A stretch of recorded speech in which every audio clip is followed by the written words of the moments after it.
जय श्री राम।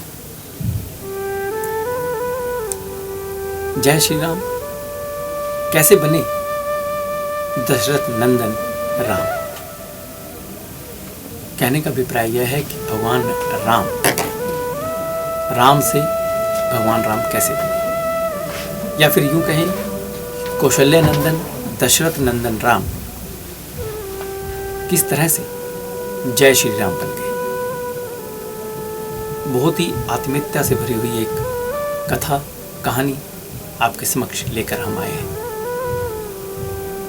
मुझे यह कथा या कहानी मेरे मित्र ने सुनाई, जिनको यह कथा उनके स्वामी जी ने सुनाई। मुझे कथा अच्छी लगी और मुझे इतना आभास हुआ जानने के बाद, मुझे लगा कि हमारे दर्शकों को भी यह कथा अवश्य जाननी चाहिए। कथा है कि दशरथ नंदन राम जय श्री राम बन गए। मैं भगवान श्री राम के बारे में यह कथा तो सुनाने जा रहा हूँ, लेकिन आपसे अनुरोध है मेरी वाणी पे मत जाइए, क्योंकि मेरी वाणी इतनी मधुर नहीं है कि आपको भगवान श्री राम का अथाह जीवन या अथाह कथा मैं सुना सकूं या मैं इस लायक हूँ। बस एक छोटा सा प्रयास है, मेरे इस दिल के भाव को आप समझें। यदि आपको यह कथा अच्छी लगे, वैसे तो भगवान की सभी कथाएं अच्छी हैं, आपको पसंद आई मेरी वाणी में, तो बस कृपा कीजिए आप मुझे कमेंट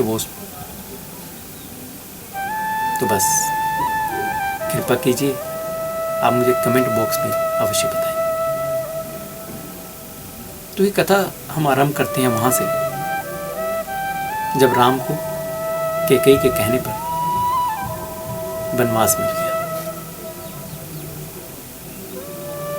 राम खुशी खुशी वनवास की ओर जाने को लिए तैयार हो गए। लक्ष्मण और सीता ने भी जिद की तो भगवान उन्हें भी ले जाने लगे, लेकिन अयोध्या वासियों को भगवान राम का वन जाना शायद पसंद नहीं था। यह वह मानने को तैयार ही नहीं थे कि उनके प्रिय युवराज राम वन की ओर प्रस्थान करें। लेकिन पिता के वचनों को निभाते हुए राम चल पड़े वनवास की ओर, और वनवास पे निकलते हुए उनके साथ या उनके पीछे पीछे अयोध्यावासी भी चल पड़े।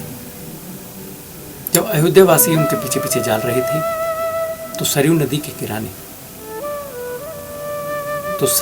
किनारे भगवान राम ने एक रात विश्राम किया और सभी नर नारियों से कहा कि आप सभी नर नारी अयोध्या लौट जाएं, क्योंकि वनवास सिर्फ उन्हें मिला है और वह नहीं चाहते कि अयोध्यावासी उनके साथ वनवास जाएं। लेकिन अयोध्यावासी कहाँ मानने वाले थे। उन्होंने कहा, नहीं प्रभु, हम तो आपके साथ ही रहेंगे। अयोध्यावासियों को दुख ना हो, इसलिए सुबह जल्दी ही भगवान राम लक्ष्मण और सीता के साथ सरयू पार कर निकल गए।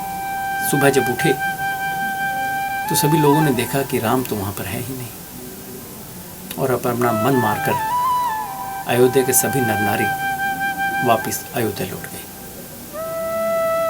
इसी बीच पूरा घटनाक्रम चला, किस तरह से शूर्पणखा आई, खरदूषण का वध हुआ, सीता हरण हुआ, हनुमान मिलन हुआ, बालीवध हुआ, और इसी तरह क्रम व क्रम रामायण चलती रही। और रावण को मारने के बाद सीता जी के साथ और लक्ष्मण जी के साथ राम अयोध्या की ओर लौट चले। जब अयोध्या की ओर लौट चले तो उन्हें याद आया कि सरयू नदी के तट पर खेवट भी उनके मित्र हैं। तो हनुमान से उन्होंने मिलने की चेष्टा की और पुष्प विमान सरयू नदी के किनारे उतरा। खेवट से मिले, खेवट का हाल जान जाना, और साथ ही साथ खेवट ने राम को बताया, प्रभु जब आप यहाँ से गए थे तो सभी अयोध्यावासी लौट गए थे, किंतु उनमें से 2 यहीं पर अभी तक रुके हुए हैं जो अयोध्या वापस नहीं लौटे। भगवान राम यह सुनकर स्तब्ध रह गए कि जब उन्होंने सभी नर नारियों को अयोध्या जाने के लिए लौट आदेश दिया था, यह प्रार्थना की थी, तो सभी लौट गए, तो यह 2 क्यों नहीं गए? उन्हें बहुत ही उत्सुक होकर पूछा कि खेवट, ऐसा क्या हुआ जो इन 2 ने मेरी आज्ञा नहीं मानी? तो खेवट ने कहा, प्रभु आपने उन्हें आज्ञा दी ही नहीं। यह सुनकर राम एकदम से अचंभित हो गए। उन्होंने कहा कि खेवट, मैंने तो सभी नर नारी को वापस अयोध्या जाने के लिए बोला था, तो ऐसे कैसे हो सकता है कि मैंने इन्हें आज्ञा नहीं दी? खेवट मंद ही मंद मुस्कुराए और बोले, प्रभु यह तो आप उन्हीं से पूछ लीजिए। और राम ने लक्ष्मण और सीता सहित तनिक भी विलंब नहीं लगाया और उस स्थान पर पहुंच गए जहां पर यह 2 अयोध्यावासी अभी भी अपने आराध्य की इंतजार में बैठे हुए थे। प्रभु इनके पास गए और पूछा कि ऐसा क्या हुआ कि आप लोग 14 वर्षों तक सरयू नदी के किनारे ही बैठे रहे? आप वापिस अयोध्या लौट कर क्यों नहीं गए? तो इन 2 अयोध्यावासियों ने उन्हें जवाब दिया कि प्रभु आपने हमें कहा ही नहीं। भगवान राम ने कहा कि मैंने तो सभी को वापस अयोध्या लौटने के लिए बोल दिया था, तो ऐसे कैसे हो सकता है कि मैंने आपको नहीं बोला? तो चरणों में गिरते हुए दोनों ही अयोध्यावासियों ने बोला, प्रभु आपने सभी नर नारी को अयोध्या जाने के लिए बोला था, लेकिन हम तो न नर हैं न नारी, हम तो किन्नर हैं। और यह सुनकर भगवान श्री राम एकदम से प्रेम मोहित हो गए। उनके आंखों से आंसू बहने लगे। उन्होंने कहा कि मेरे एक छोटे से शब्द को पकड़कर आपने अपने जीवन के 14 वर्ष इस सरयू नदी के किनारे लगा दिए। मुझे तो पिता की आज्ञा थी, इसलिए मैं वन चला गया, लेकिन आपने सिर्फ मेरी कथनी पर अपने जीवन के 14 वर्ष इन जंगलों में बिता दिए।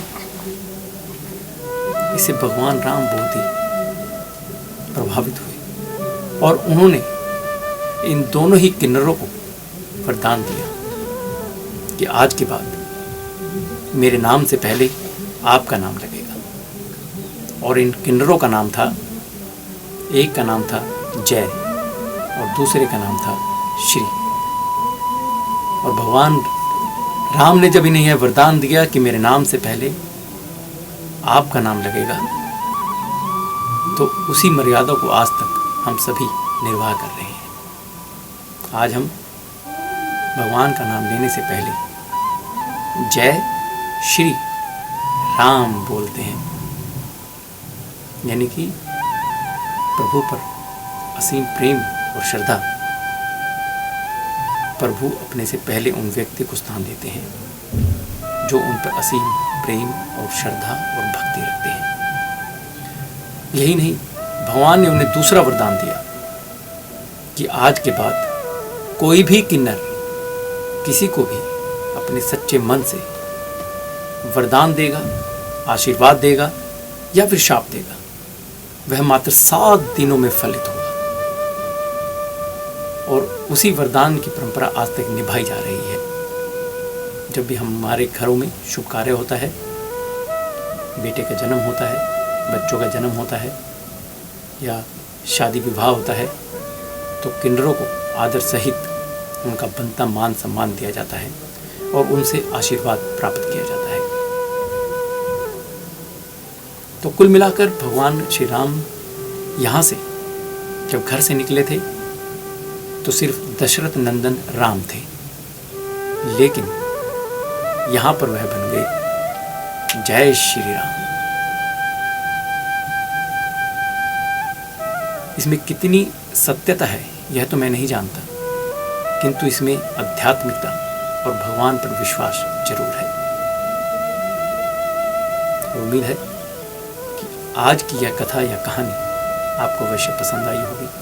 पसंद तो नहीं, लेकिन आपको यह जानने का मौका जरूर मिला होगा कि किस तरह से दशरथ नंदन राम जय श्री राम बन गए, और क्यों आज भी हम किन्नरों को, या अपनी बोलचाल की भाषा में कहें कि हिजड़ों को, शुभ कार्य पर बुलाते हैं, उनका आशीर्वाद प्राप्त करते हैं।